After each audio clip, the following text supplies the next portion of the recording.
Hello. Welcome. This is your truly Wiz, and today I just want to do this short quick video, sort of mini training really. And I know it's coming close to the end of the year. We're only a few weeks out before the year is over, and of course, a lot of people are hopeful for better horizons, for bigger, greater chapters, and some are looking for greener pastures and the stuff. But before we get to the final, to the final end of the year, I just thought of just do a few things that I want to share with you guys that would help a lot of people. Because I know sometimes a lot of people in situations right now, you're trying to find a way out. You're trying to find out how you get there, and I know, of course, some people you're already planning for your next season and stuff like that. So today's post is going to be basically the three things that has shaped you in 2018 and that will shape you in 2019 and beyond. Now, the reason why I say this is because sometimes there's an issue of a bit of a blind spot with a lot of people, particularly Christians, because sometimes people are so focused on the supernatural, but at the same time, they're not willing to take inventory of that decision, because I believe in a world of cause and effect. And they've been saying that the cause and the effect, the cause can be in the supernatural, the cause can be in the natural, but I've been saying that ultimately the effect will always be on the ground. Okay, so whether you're talking from a big picture perspective, whether you're talking from a macro perspective or you're talking from a macro perspective, whether it's a country, it's a person, it's an individual, group of communities, end of the day, it all comes down to cause and effect, and of course the cause coming in two dimensions, the physical and the spiritual. Having said that, sometimes people tend to forget that. So this is why today I just want to look at those key three things that have shaped you in 2018 and that will shape in 2019 and beyond. And I know this is going to help a lot of people. And so without much further ado, I'm going to get into it right now. So the first one is a bit of a no-brainer. I think there have been talks about that your paycheck is gonna always be around the figure of the five closest people around you, and of course that has to do with realms. But obviously, today on this one, it's gonna be like the first thing is the people in your circle. Now, yes, like I was saying, there is research in terms of how your paycheck or the amount of money you make is related to the five closest people you are. Now, part of the reason of that has to do with the realms basically essentially with realms and the fact that you begin to pick up values that tend to be that is around people around you, because sometimes people want to fit in. So if you got other people around you doing certain things, you're gonna start doing certain things. You pick up their values. For example, if someone maybe is not friends, is maybe getting introduced to a circle of people who are into bikings or into motorbikes and stuff, and the person maybe initially they might not be willing to try it, but ultimately, even if they're not into it, guess what? They might eventually try it out because there's subconsciously there's a need to fit in, and maybe eventually they try it out. Or okay, they like it, and guess what? They're now enjoying motorbikes. That means their life, they've already picked up the habit or the ritual of getting on motorbikes, whether it's once a month, whether they meet once every fortnight, whatever the case might be. It goes on many facets. Boyfriend, girlfriend, and people see that all the time. Maybe boyfriend didn't pick up a habit. Boyfriend had a habit, girlfriend had a habit, but because they started dating, guess what happens? The girl starts picking up the behaviors of the guy, or maybe some values of the guy, and that works in both ways. They can be good values, they can be bad values, but of course we want the good and those nice values. Okay, I could go on and on about that, but obviously that's number one. The people in your circle, they have an impact in terms of how they shaped you this year, and they will shape you again in 2019 and beyond. So this is why some people, in the day, they take inventory of who's in the circle, and then they decide, okay, fine, is this person, do I want to go? Maybe it's a case of someone actually removing themselves from a certain circle because maybe the values and the behaviors within that particular circle does not fit who they're becoming. You see a lot of people, sometimes people make changes or maybe someone was an employee. They decide to become an entrepreneur. Okay, so they do such change cycles. Maybe they're just shifting instead of getting access to other entrepreneurs because the frequency is the same. You think along the same lines. They get you. You say you've got an idea, get enthusiastic. They get you. Maybe somebody else who doesn't see things that way, they might not get you. No judgment. It is what it is. They just don't get you because maybe they are just on that. They're not on that frequency. Exactly. So that's number one. The people in your circle, they have an impact. They've shaped you this year 2018, and they will shape you again 2019 and beyond. And of course, the decision is always yours. Which circle you're part of, and which circle you decide to bail. Okay. Enough of that one. Number two. This again. This one has to do with gates, and interesting. Just the other day, I listened to a few guys, Marketplace, not religious in any way, to talk about gates, and the same as the digital economy. Someone actually made the statement that they're not gatekeepers anymore. That is particularly the digital economy, and yeah, because essentially there were a lot of gatekeepers within certain things, and of course, what that has happened is that there's a lot of liberation that has come about. So people are no longer limited, for example, by the traditional publishers for those of the books, or by certain institutions who are acting like gatekeepers and stuff like that, because now those areas have been liberalized, so they're open. So essentially, this person was actually talking about that, saying there are no gatekeepers again in the particularly in the digital economy. Basically, I found that interesting because normally the issue of gates, a lot of it is very related to, it has a connotations of spirituality, and also in the Bible there's a lot of talk about gates and stuff like that, but obviously I'm not going to go into the spiritual side of things. I'm going to keep it simple, keep it practical. So on this one, number two, what you watch and what you listen to. Okay, so what you watch and what you listen to, that is to do with the ear gate, eye gate. Okay, so now this is interesting because it doesn't take very long to see how people get influenced by certain things. I remember one time I was at college, and one of the guys started listening to a lot of Tupac Shakur, Notorious B.I.G., Foxy Brown, Within a week or two, his language changed. I knew straight away. That was the first time I started paying attention to that. That was my first time when I began to understand the power of, I was still a boy, in college and stuff. When I begin to understand the power of what you hear, what you see, it didn't take me. It was just interesting because he used to speak properly, but he started listening to the BAG, the Tupacs, the Foxy Browns. In no time, his language just changed. He started dropping those F bombs and I know that p. You know what I'm saying? Yeah. So it was kind of interesting that that's what happened. And at that point, of course, I then paid attention. I was like, oh wow, that's interesting, because as soon as you started getting involved in that type of music, it changed. And the same thing applies to even to children too. Children, some of the things that adults say that without knowing, children pick up those words, and before you know it, children start saying those words, and people start picking up certain languages and stuff. So what you hear and what you listen to, whether you like it or not, we are now, right now, at this point of the year, if you look back from the January to here, you see that certain things that have been watching, that have been listened to, that have shaped you to who you are. And sometimes, yes, and that basically is just helping us in terms of understanding certain things. And of course, some of those things that you've watching, you've listened to, have shaped you, and also shaped the way you make decisions. This one's crazy. I think when it comes to decision making, this is where it gets crazy, because if you listen to certain things that give you faith, when you make decisions of faith, so you have a different outcome. If you listen to a lot of words of doubt, you're going to make decisions based on doubt, you're going to have an inferior outcome, because doubt always leads to an inferior outcome. Faith always leads to a superior outcome, because it's faith is basing on the divine, on faith, and on the possibilities more. Whereas doubt, it's all based on how it might not work out.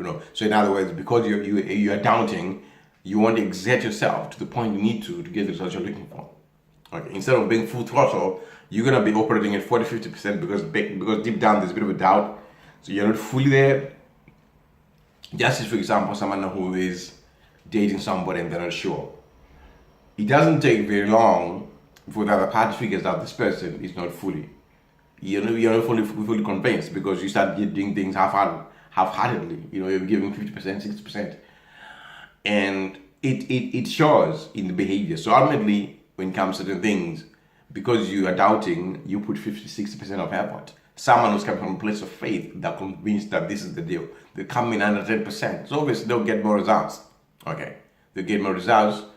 They're able to get more results because they are coming in full throttle, they're coming in full force, where someone else is doubting. So obviously, what you've been listening to is shaped your level of faith. It shaped your faith. It shaped your faith. It shaped your belief system. It has also shaped the ability to make decisions and how you make decisions. So that's number 2. What you want, what you listen to. This also, it relates to the things that, yes, to the conversations taking place.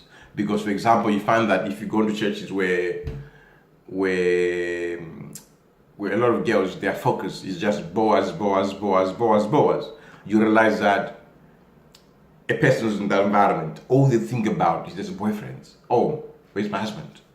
Oh, if a guy just says, hi, how are you going? Oh, maybe you could be the one. You see what I mean?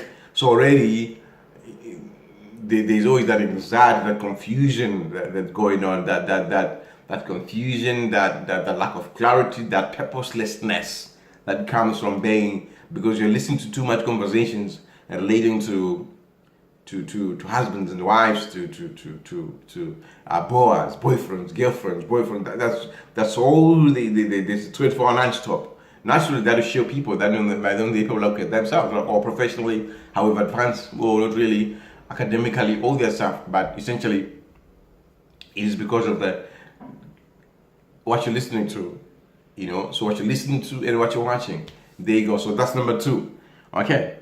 And number 3, this is something that a lot of people don't talk a lot about, but it's very fundamental. And in Head to Head with Jezebel, I addressed this issue, and I did talk about that. And the main reason I talked about that in Head to Head with Jezebel, because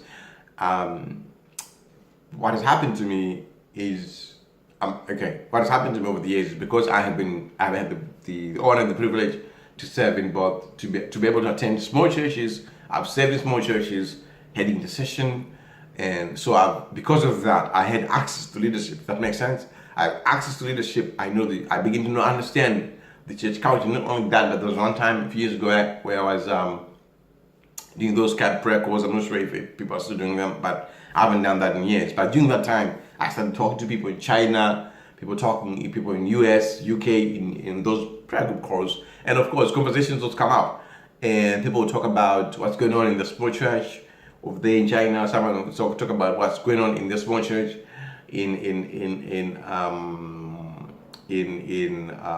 UK, in US, whatever that might be.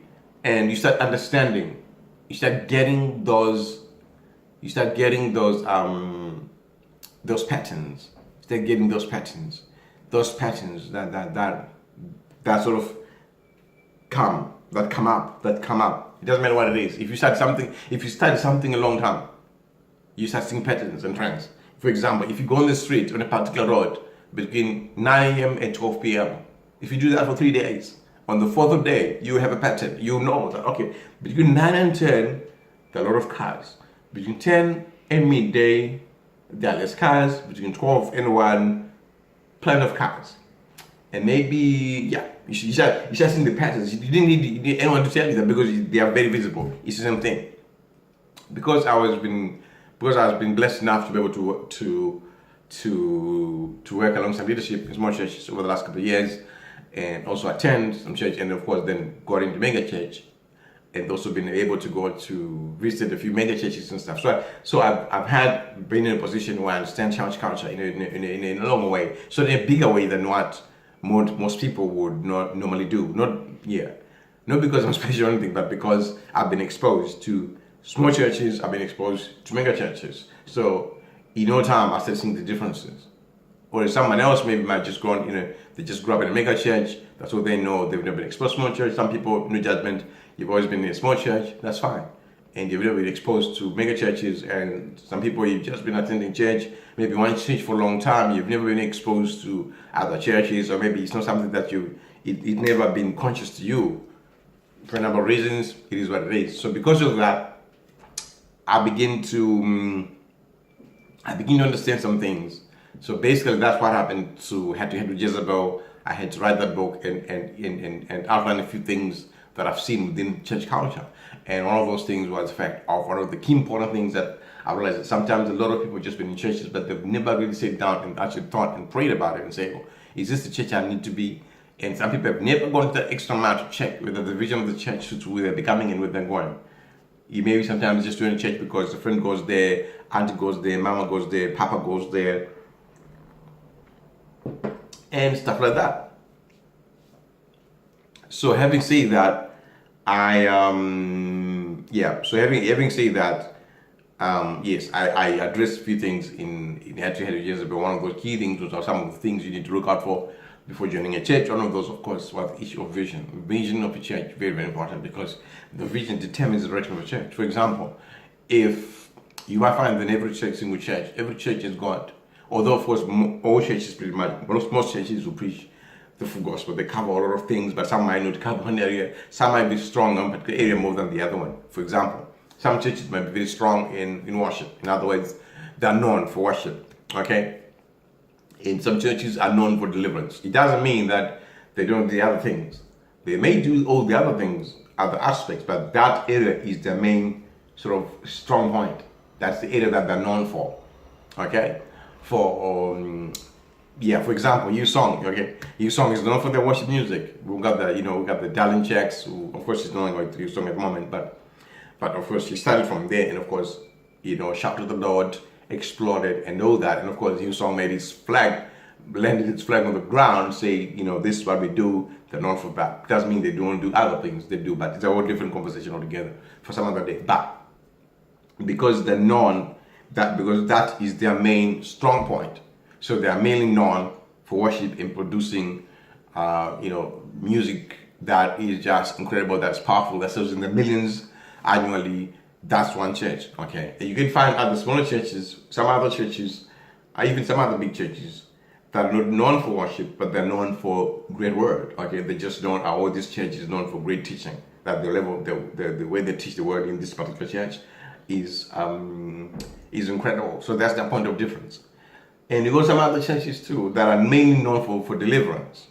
You see, they're known for deliverance. In other words, it's not saying their worship is bad. Their worship could be good, and all the other bits could be good. But their main strong point, or the area that they're known for, is deliverance. And whereas in some other churches, the whole casting of devils in terms of deliverance ministry, it doesn't happen. No judgment. It is what it is. In some churches, casting of devils, it doesn't happen, or maybe if it happens maybe once in a blue moon, or once in whatever. Whereas in other churches, it is expected every single week. They know that every single week they're going to be casting out devils, either from new people coming in or whatever the case might be. I know judgment, again, it is what it is. They know every single Sunday that every single Sunday there are going to be miracles taking place. There are going to be devils being casted. That someone's going to get healed, because that's who they are and that's what they do. And over here, you've got another church which is known for music, worship, no judgments. It is what it is. So obviously, if a person has to choose which church to go to, it will be dangerous for someone who knows that what they need is in this church, but they're attending this church. Now, this is the dilemma of a lot of people. I think I had this is interesting. One of the ladies, she's a deliverance minister, saying that she's seen cases where people come to church that is focuses on deliverance. They get that deliverance, right? When they get that deliverance, guess what? They go back to the church that they were going to before, which is not in deliverance, which is not known for power. Maybe they don't cast out devils. There are no miracles taking place. A person then goes back there. So this lady was just saying that she was trying to encourage people to do that, because on one hand, this person has been struggling in the church for a long time. They then happen by chance to visit this particular one where there's power of God, there's deliverance taking place. They get devils get casted out, they get delivered. But instead of testifying in that church that this is what happened, they don't testify. Then go back to the church they were going to before, where they spent years and years with their issue. So this particular minister of God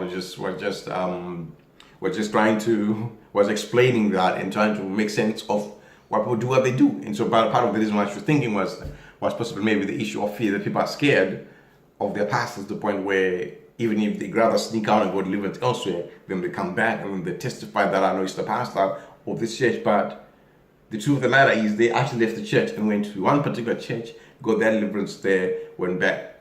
By the way, no judgments there. I'm just giving you what it is. So this is number three. This is specifically for Christians. Specifically for Christians. Remember, we're talking about the three things that have shaped in 2018, that are shaping 2019 and beyond. Number one, we said the people in your circle. Number two, we said what you watch and listen to. Number three, the last one, is the church that you attend. Now, the church that you attend. Now, this is where we're also talking about the vision. Not only that, but also element of church culture. You see, whether you like it or not, if you go in a church where certain things are celebrated, you're gonna start celebrating those things. If you go in a certain church where certain things are not encouraged, you're gonna be not in. Yeah, wait. See those. If you go to say, yeah, okay. Let me break it down for you again. If you go to a church where certain things are celebrated, before you know it, because you're not part of it, because to fit in, you're gonna start celebrating those things. It's human nature. If you go to a certain church where things are not celebrated, even if before you're celebrating those things, but because in this particular church that you attend now, those things are not celebrated, well, that basically means you are not going to celebrate those things. Exactly. So that's number three. The church that you attend to, that definitely shaped you in 2018, and for many of that will shape again 2019 and beyond, basically because with church, we're talking about the vision, we talk about the church culture. So in Head to Head with Jezebel, I break down in terms of saying the things you need to look out for in a church. One of those key fundamentals is the vision, and of course, we then have to look at other things, a whole range of things. The reason I'm talking about this now is because I know a lot of people. Some people you've had to move out of churches because of politics. Some people have been hurt, you've been burned, you feel like you've been betrayed. Some people are feeling you've been used. And to your point, when you're in churches. And the book is where I talk about the issue of serving, okay? I believe in serving. Serving is good, but let's be careful of our motives. I cover that as well because some people, the pastor never used you. But the bottom line is you're serving, but you with an expectation that you had, that you only had that expectation. And then when that expectation was not met, you then turn around and say, oh, well, the pastor used you. Hello? And of course, there's certain people that on paper, if you experience a situation, everybody would think, oh, well, you were used. But the bottom line is this. One has to take inventory of what's happening. So in that book, Head to Head with Jezebel, I cover certain things, even in this whole issue of serving. To say, okay, fine, I believe in serving, and if you read the book, you see that I actually encourage you know what, as much as we can, just serve whenever you can serve. But let's watch out for our motives, because some people, it's not the pastor, it's not whoever, it's whatever. It's just that your motives of doing things maybe wasn't necessarily wasn't necessarily at the place where it needed to be. Okay, I'll leave it at that. So that's the third thing, that the church that you're into, where this way the vision comes in, the church culture comes in, because sometimes within certain church cultures, there's certain things that can take place and that can be approved, but doesn't necessarily mean that God approves of certain things. We are the whole deal altogether. Okay, because just because it's part of church culture does not necessarily mean that God approves it. There are many things that happen like that. Where you see the cultures, there's the culture that is there. It's a culture of control. People everybody want to pop in everybody's business and stuff like that, But at the end of the day, those things they do tend to shape people, and even moving forward. Unless someone actually observes, say, okay, fine, this is who I am, but do I want to be part of this? Or I decided to maybe pray, see God, and find out where God wants you to be, and then make the change that are necessary to be where you need to be, and things like that. So number three, the church that one attends. Now, for this one, because it's a big one, and it affects people in a lot of ways, and a lot of people don't even think about that. They'll adjust every single thing, they'll look at everything else, but they'll never look at this issue. They never think of it that way, because most people think church is the church. But when you really start looking at reading objective and start going into the nitty-gritties and the whole community setup, you start realizing that, okay, whether people like it or not, the church they attend to shapes them both in terms of vision, the messages being preached out there, and of course the culture that is prevailing in the church. Because you're already part of the community, you're gonna pick up certain things. And of course, those things, those belief systems, they begin to be a part of you. So this is pretty much coming to an end. But obviously, if you're in a position where you feel about to changes, or before you do, check out Head to Head Jezebel, or you feel you feel like maybe you need to change, or you're seeking God about changing churches, or you're seeking God about where you are, you're not sure, whatever. But I believe that when you get that book, if you're already in the right place, you're gonna have that extra confirmation saying, what? Yeah, I'm in the right place. Or if you feel there's certain things that you've been picking, but maybe because no one else is talking about those things, you might feel like, oh well, you're still doubting. But I think when you read the book, you're gonna start seeing some things, and I believe that really is gonna be, it's a tool and a resource that's gonna bless you in terms of confirming that no matter where you are is actually the right place. Or if you need to make some few changes, then you're gonna make them. Ultimately, I believe it's a resource. You can check it out on Amazon. And as you can tell, for most people this year, I don't think I've ever promoted the book anyways.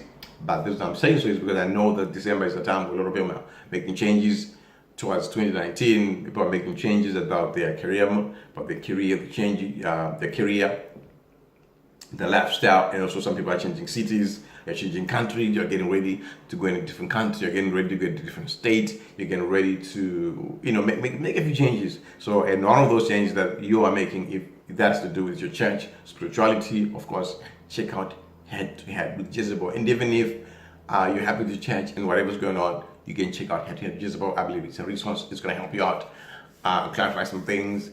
And there are some plenty of things I would love to talk about, but obviously you can check that out in Head to Head with Jezebel. Having said that, this has been like a mini class, and thanks so much for watching to the end.